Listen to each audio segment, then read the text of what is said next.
আসসালামু আলাইকুম ওয়া রাহমাতুল্লাহ। সম্মানিত মুআল্লিমিন হযরতগণ, তৃতীয় তবকা কিভাবে পড়ানো হয় আজ আমরা তা শিখব ইনশাআল্লাহ। আপনারা সকলে বোর্ডে আমার হাতের দিকে দেখতে থাকেন।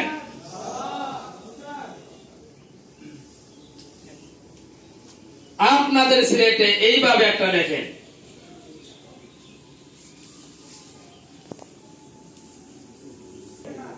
সিলেট দেখা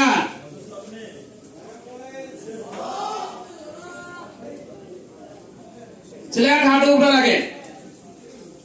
সকলে বোর্ডে দেখতে থাকেন। আপনাদের সিলেটে এইভাবে হাত রাখেন। উস্তাদ ঘুরবে আর দেখবে ছাত্ররা হাত রাখছে কিনা, এরপরে পড়া শুরু করবে।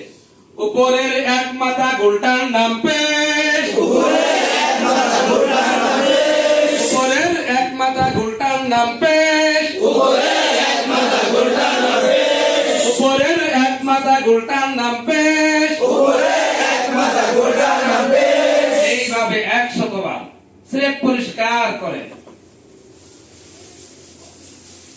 তৃতীয় তবকা কাজ একটাই।